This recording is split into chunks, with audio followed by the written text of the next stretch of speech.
Hola, ¿qué tal? Buenas tardes, soy la psicóloga Cristina Hernández y hoy quiero hablarles de algo muy importante que hemos estado escuchando acerca del estrés postraumático. ¿Quiénes presentan estrés postraumático después del sismo? Si todos los que estuvimos en el sismo presentamos estrés postraumático o no, creo que es algo importante.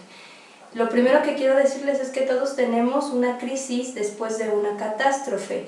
Esta crisis es porque estamos en un estado de alerta. Perdimos algo que fue nuestra seguridad, sabernos seguros nosotros o nuestros familiares, así es que es normal que en esos momentos hayamos estado nerviosos, que no pudiéramos conciliar el sueño, que hubiéramos estado un poquito tristes, se sintió el ambiente en estos días, aún se siente en la ciudad, pues un estado de luto. Sin embargo, eso no significa que todos presentemos estrés postraumático. Quisiera hacerles una pregunta. La pregunta es, ¿considero que mi crisis nerviosa me puso en riesgo o puso en riesgo a las personas que estaban conmigo o a mis familiares? Si la respuesta es sí, entonces tendríamos que valorar cuáles son los síntomas de mis crisis nerviosas. Entendiendo que es una crisis nerviosa, bueno, vamos a experimentar un temor desmedido, vamos a experimentar falta de apetito o un apetito mayor. Las personas que tienen algún tipo de adicción pueden aumentar o disminuir este tipo de adicciones. Y bueno, algunas sintomatologías son estas que les mencioné y que si salen de control, entonces estaríamos hablando de que nuestra crisis es mayor. Vamos a diferenciar en otra pregunta que es, del 1 al 5, 1 siendo un estado muy tranquilo, que viví la crisis o muy tranquila, al 5 un estado de nerviosismo exacerbado, ¿cuál considero que es mi número en el cual me encuentro? 1, algo muy tranquilo. 2, tranquilo pero con miedo. 3, actué de forma, bajé escaleras, me puse a salvo, de forma tranquila, aunque experimenté miedo. 4, ya empecé con ataques de ansiedad, sudoración, la taquicardia, el miedo incontrolado, el poder rasguñar, hacerme daño o hacerle daño a los demás, no dejar pasar a las personas. O 5, desmayo, sentir que me moría o que la persona que estaba al lado se moría, o pensar que mis familiares a kilómetros de distancia o 5 o 10 minutos de mí se morían, y eso me generó una crisis que podría hacer que me inmovilizara, es decir, que me paralizara o que me movilizara al grado que pudiera ponerme en riesgo. ¿Cuál es mi número? Después de este número, otras 3 preguntas importantes para diferenciar si necesitamos o no atención.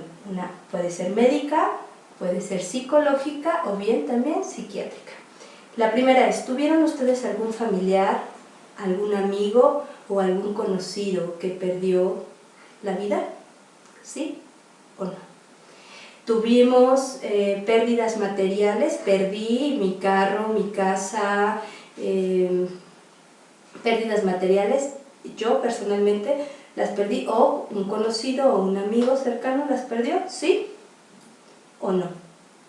Entré en una crisis nerviosa en ese momento de grado 4 o 5 y alguien cercano a mí perdió el control de un grado 4 o 5, ¿sí o no? Si respondimos que sí a las siguientes preguntas, entonces probablemente es que estemos enfrentando un estrés postraumático. Los que tenemos un grado 1, 2 o 3 que actuamos de forma calmada no somos personalidades reactivas, y eso quiere decir que vamos a experimentar síntomas psicosomáticos como alguna gripita puede ser, o un estado de ánimo bajo. Entonces hay reacciones que perdimos mucha energía, pero no sobrereaccionamos, ¿verdad? Y bueno, unas recomendaciones tras todas estas cosas. Ya pudimos definir si tenemos y si necesitamos una ayuda, y ahora sí algunas recomendaciones. ¿Cuáles son las recomendaciones? Bueno, podemos tomar en la cuestión de terapia, es terapia breve, la hipnosis ericksoniana nos sirve, a la programación neurolingüística nos sirve y las técnicas cognitivas conductuales nos sirven. Son sesiones muy pequeñitas para trabajar el suceso. Puede ser de dos formas. Una, empezar a trabajar el olvido para que el olvido no existe, pero podemos reencuadrar la imagen. Esto puede ser para adultos o para niños. O bien, a crear una hipermnesia, que es recordar los eventos de forma muy particular, porque seguramente algunos perdimos muchos detalles cuando contamos la historia. No recuerdo si se movió, no recuerdo cómo estuvo aquello, no recuerdo cómo estuvo lo otro. Y entonces en estos eventos es importante que empecemos a recordar eso escribiendo una historia. Entonces la recomendación es que escriban una historia, los niños que escriban un cuentito de cómo vivieron las cosas. Podemos exagerar un poco al escribir la historia, como quiénes estaban, cómo estaban, los sonidos, el tacto, lo que estaba sintiendo, como de una forma muy fenomenológica, para poder así acomodar este hecho en nuestro consciente, en nuestro inconsciente, y poder dar soluciones. Recordemos algo, las catástrofes naturales no se pueden prever, no se pueden controlar, pero sí podemos controlar nuestros pensamientos. Y un ejemplo de eso es, le preguntaba a una chica, en el momento que tenía una crisis 4 o 5, en el momento en que tú querías salir corriendo cuando estaba temblando, ¿estabas pensando que tus hijos estaban en riesgo? Y ella contestó, sí. ¿Estabas pensando que tus hijos podía caérseles algo encima? Y ella contestó, sí. ¿Estabas pensando que tú estabas ayudando a tus hijos a salir en ese momento con vida de la escuela donde estaban? En tu mente, sé que eso ocurrió en algunas otras, con otras personas desafortunadamente. Sin embargo, eso nos ocurrió a muchos papás y a muchas mamás, que nuestros pensamientos estaban ahí y que hicieron que nuestras crisis fueran grado 4 y 5 y nos pusiéramos en riesgo. Y ella contestó entonces que sí.